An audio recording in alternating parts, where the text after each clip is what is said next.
කමුද රසම රස chocolate cake කෑල්ලක් දැක්කම පේනවනේ ඒක කොච්චර රසද කියලා දැනෙනව නේද?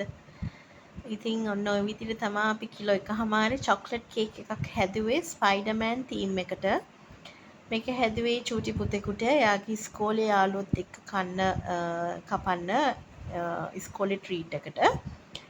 ඇත්තම කිව්වොත් මේ චූටි පුතා ඉන්නේ මගේ චූටි බබාගේ පන්තියේමයි.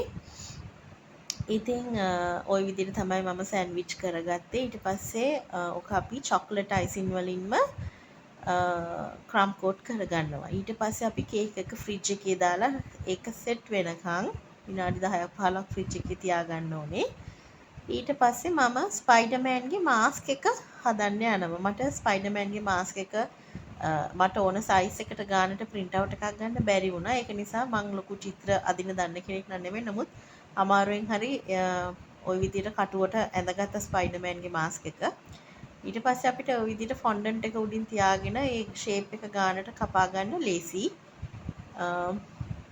ඔය ඩීටේල්ස් ඔය ඇස් අනම්මනම් ඒ ටික ඒ ගානටම ගන්න ඔය වගේ print out එකක් හරි නැත්නම් ඇඳගත්තා නම් හරි අපිට ඒක ලේසි එතකොට ගානටම ගන්න.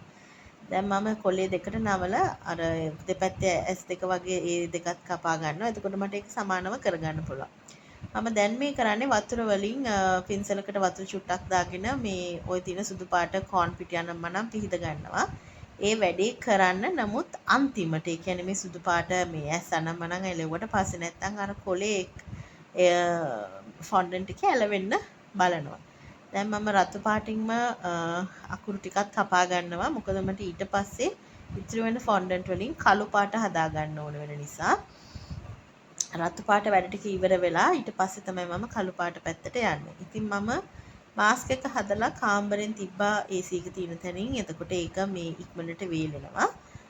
මොකද මම වතුර වලින් පිහිදැම්මනේ උඩ. දැන් මම නිල් පාටෙන් මේක කවර් කරගන්නවා. කේක් එක කවර් කරගන්නවා. ওই නිල් පාට මම හදාගත්තේ නම් රොයල් බ්ලූ එකයි, පීකොක් බ්ලූ එකයි, නේවි බ්ලූ එකෙන් බින්දුවකුයි දාලා. තමයි මම ඔය කලර් එක හදාගත්තේ. ඊට පස්සේ ඕක ওই විදිහට කවර් කරගෙන අපි රතු පාටින් අපි ඊට පස්සේ මාස්ක් එක තියාගන්න ඕනේ. මාස්ක් එක තියාගෙන ඔයගොල්ලෝ හොඳට ඩීටේල්ස් බලා ගන්න. ඉතින් මම වේගෙන් දැම්මා වීඩියෝ එක නැත්තම් වීඩියෝ එක දිග වැඩි වෙනවා. ඔය තියෙන්නේ ওই විදිහට තමයි මම කොන්ෆිට් චුට්ටක් ඉහලා ට්‍රේ එකක් උඩින් මාස්ක් එක තිබ්බා. දැන් ඒක මම ගානට කේක් එකේ තියාගන්නවා. මම චූටි පින්සලකින් මම මේකප් ෂොප් එකකින් තමයි ඔන්න ඔය බ්‍රෂ් සෙට් එක ගත්තේ.